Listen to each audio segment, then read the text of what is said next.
Essa aula vai nos colocar no debate entre a educação e o humanismo. O que nós entendemos por um pensamento humanista?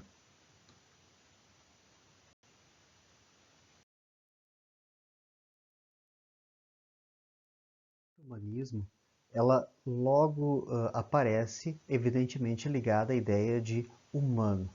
Vamos nos perguntar, o que significa ser humano? O que significa falar em humanismo?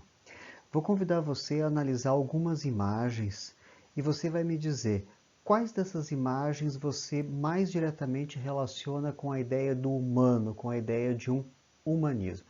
Vamos em frente.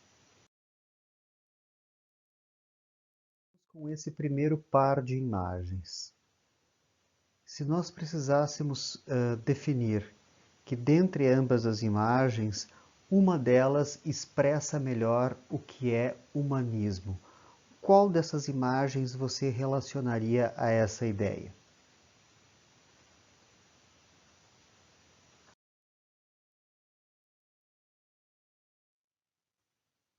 E neste segundo par de imagens, qual das duas você relaciona com aquilo que é eminentemente humano?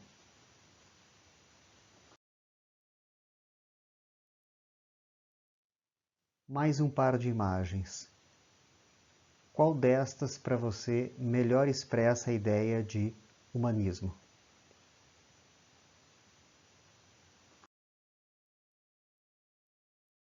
Essas imagens nós as retomaremos ao final desta aula. Mas agora vamos fazer um percurso sobre a construção histórica do conceito de humanismo e como é que ele nos chega.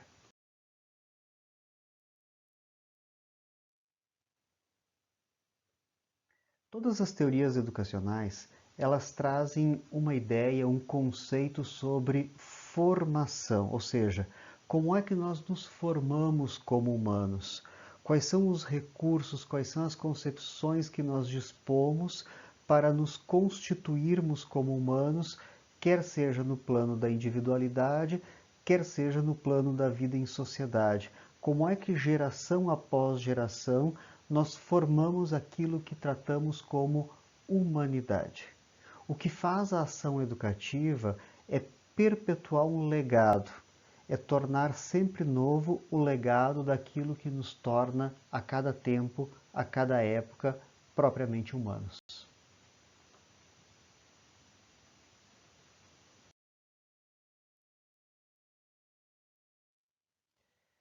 E aí nós temos alguns conceitos que vão nos encaminhando historicamente para essa ideia de humanismo. A cultura grega nos deixou o conceito de paideia. Paideia é esse termo que ele é traduzido de diferentes maneiras. Nós encontramos ele vertido para o português sobre a ideia de civilização, cultura, formação, educação. Em torno do conceito de paideia se desenvolve toda uma gama de pensamentos, de narrativas sobre o que seja um projeto civilizatório, uma ideia de constituição de civilização e como é que isso vai se difundindo na cultura das sociedades antigas. Essa é uma origem grega da ideia de paideia.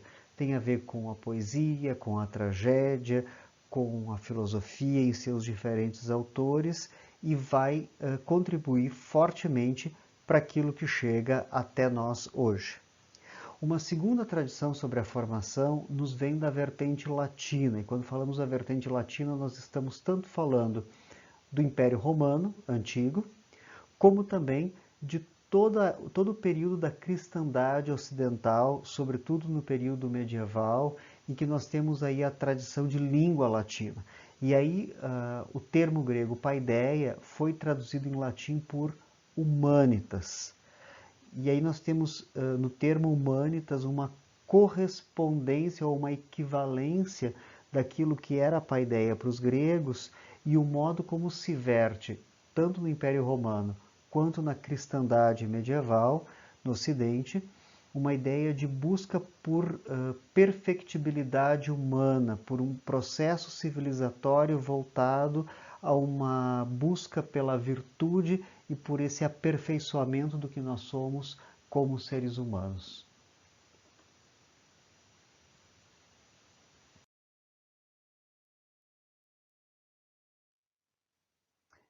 Vejam alguns desdobramentos que nos chegam a partir do conceito latino de humanitas. O Império Romano, mais diretamente ligado à cultura grega, vai perpetuar a ideia de humanitas como um processo civilizatório, uma civilização que se opõe a qualquer outra instância, como é o caso dos bárbaros. Então, civilização como oposição à barbárie, formação como afastamento da barbárie. Depois, no período da cristandade medieval, nós temos uma ênfase nesse conceito de humanitas, nesse conceito de formação, ligado ao cultivo do espírito, à busca de uma vida virtuosa a partir desse cultivo do espírito.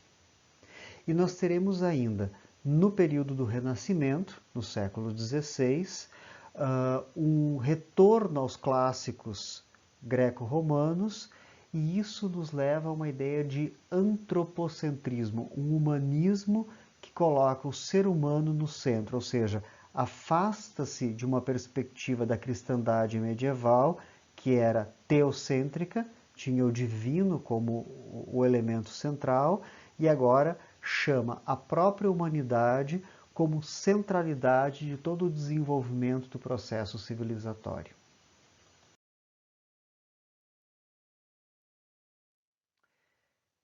O antropocentrismo, esse que nasce na Renascença ou que ganha expressividade na Renascença, que tem o seu desenvolvimento ligado tanto à filosofia, quanto às ciências, quanto às artes, e nessa perspectiva ele adentra o campo religioso, mas agora não mais por uma devoção totalmente teocêntrica, mas mesmo quando adentra o campo religioso, ele leva uma arte que enfatiza na obra de arte a dimensão humana e tem também essa repercussão na filosofia e nas ciências.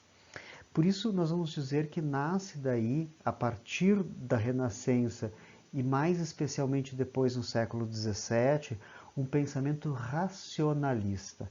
Colocar o homem no centro, agora é colocar no centro aquilo que é mais pungente na condição humana, que é a razão. Por isso vem aí a ideia de um racionalismo, uma ênfase naquilo que se desenvolve a partir da razão e que seja isso, o racional é aquilo que nos coloca como eminentemente humanos.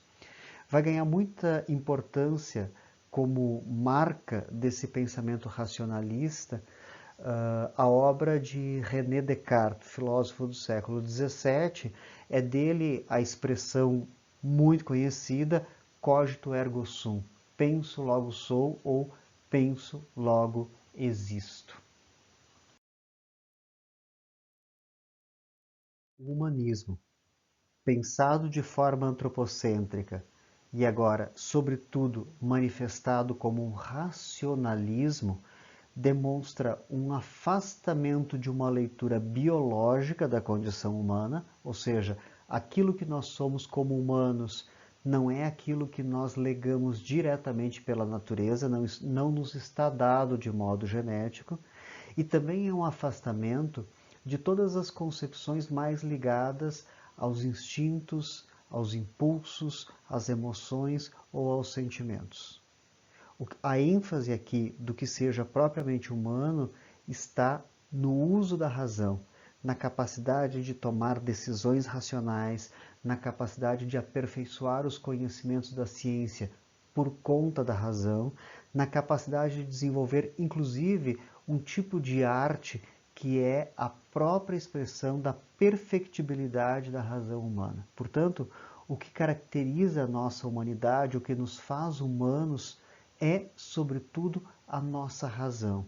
E não esquecendo que pela razão, não é apenas o indivíduo, mas pela razão nós participamos de uma universalidade. A razão é universal e por isso agora o indivíduo Quanto mais racional se torna, quanto mais participa da universalidade da razão, então mais humano este indivíduo, agora sujeito, se torna. É pela razão que nos tornamos propriamente humanos.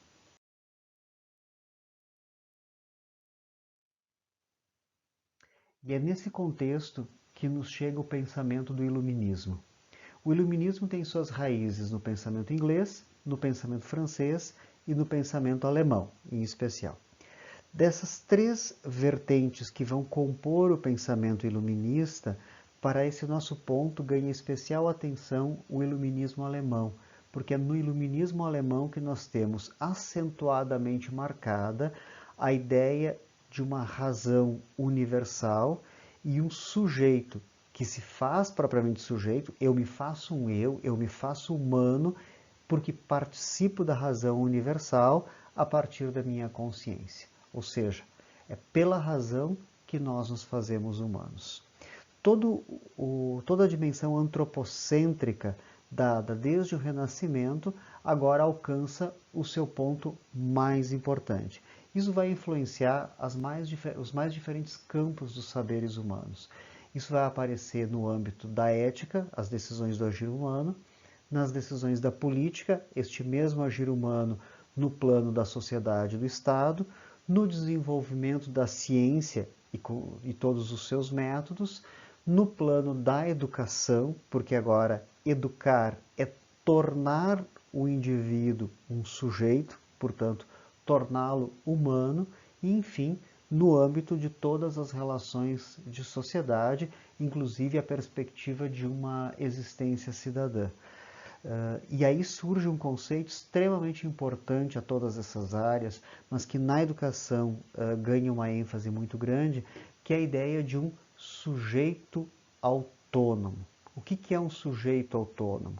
É aquele que não mais tem qualquer determinação dada por uma exterioridade, mas é aquele que racionalmente sabe o que é a verdade, sabe o que é o certo a fazer.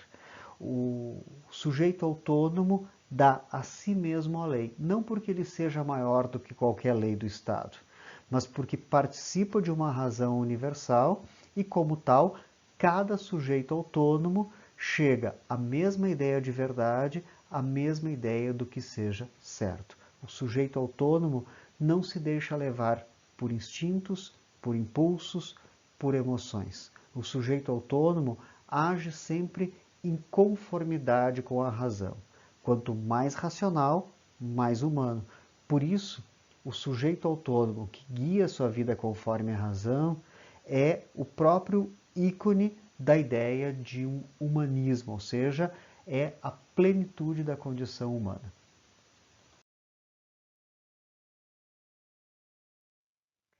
E é dentro desse mesmo espírito que no final do século XVIII, início do século XIX, nós temos o desenvolvimento do idealismo alemão, uma corrente de pensamento que, sobre vários aspectos, vai estruturar uma concepção de sujeito com uma concepção de Estado, sempre tendo esse desenvolvimento da razão, a busca de uma razão universal, de uma totalidade abarcada pela razão universal, como sendo guia orientadora de pensamento, porque aí está aquilo que é plenamente humano.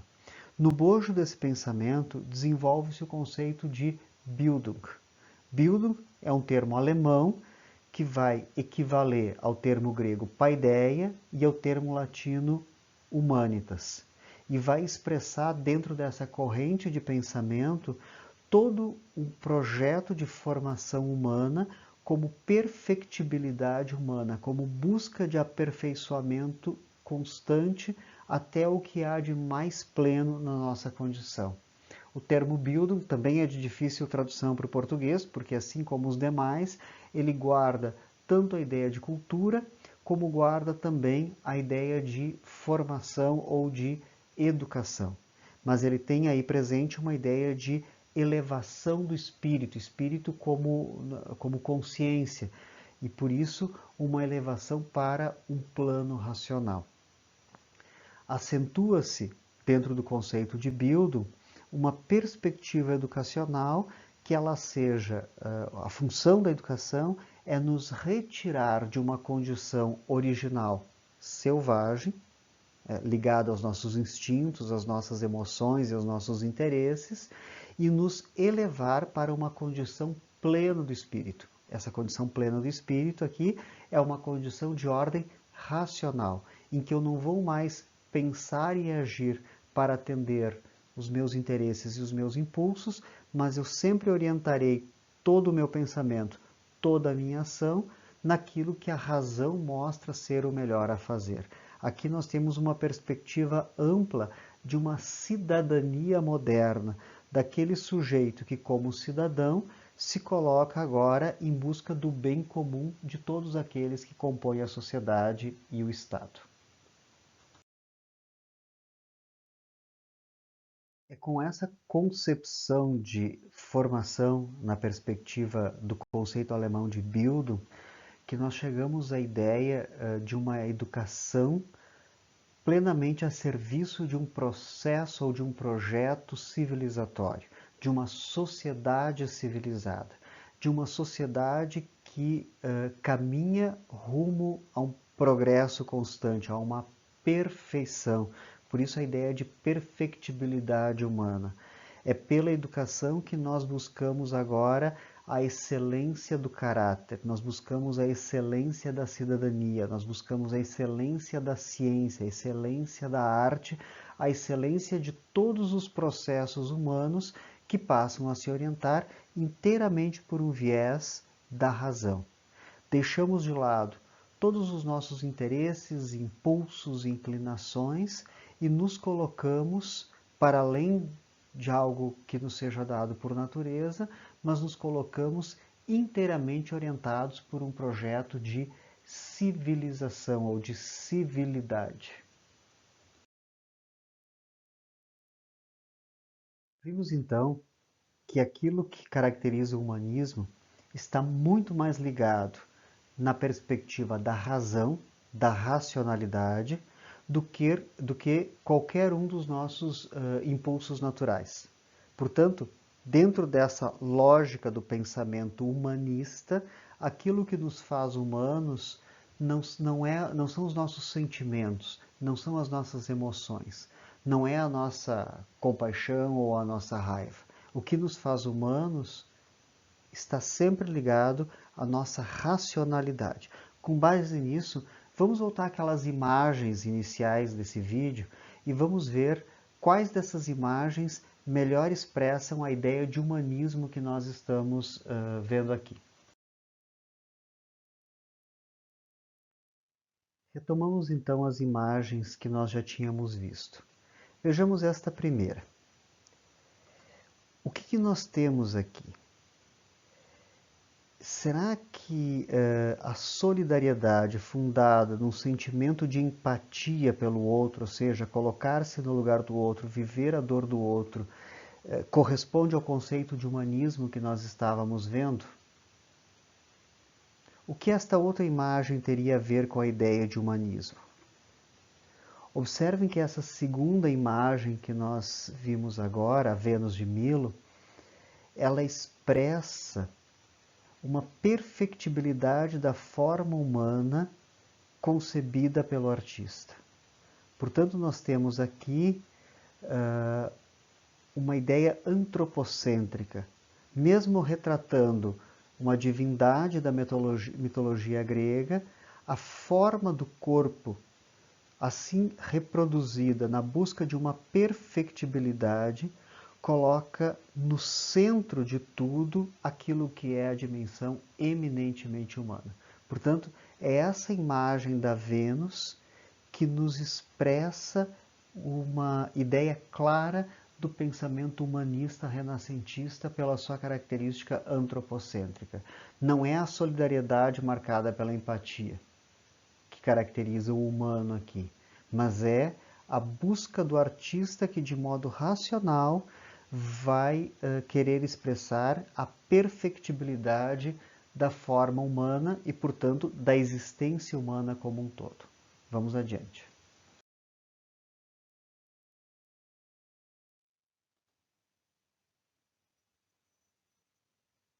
A imagem que nos aparece agora, mais uma vez, remete a essa ideia de uma empatia, de um colocar-se no lugar do outro. E talvez nessa cena nós tenhamos uma relação biológica, portanto, uma relação de natureza. Se ela não for de ordem biológica, ao menos ela será de ordem sentimental. Lembremos o que foi falado sobre o humanismo e vejamos agora essa outra imagem aqui. Aqui nós temos a proporção da forma do corpo humano, a busca de uma apresentação matematicamente perfeita das proporções em relação ao corpo humano. Portanto, aqui mais uma vez nós temos uma expressão antropocêntrica, um modo de colocar o ser humano no centro de toda a compreensão do universo, expressando matematicamente essa relação. É a imagem que você vê à sua direita que expressa mais uma vez a ideia de humanismo.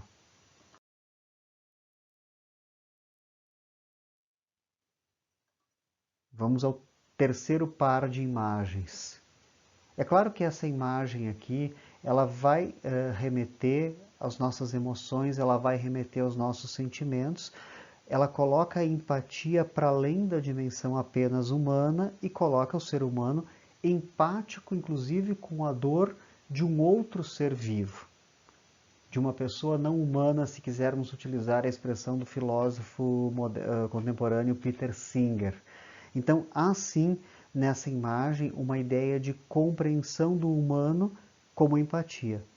Mas veja, ainda depende muito mais de uma dimensão de instinto ou de sentimento.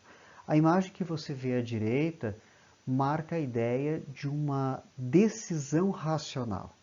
Ninguém toma um livro para ler porque assim foi impelido por um impulso de natureza. Tomar um livro para ler, estudar, concentrar-se, é uma decisão racional que suplanta os instintos, que coloca a razão acima dos instintos, acima daquelas determinações de natureza.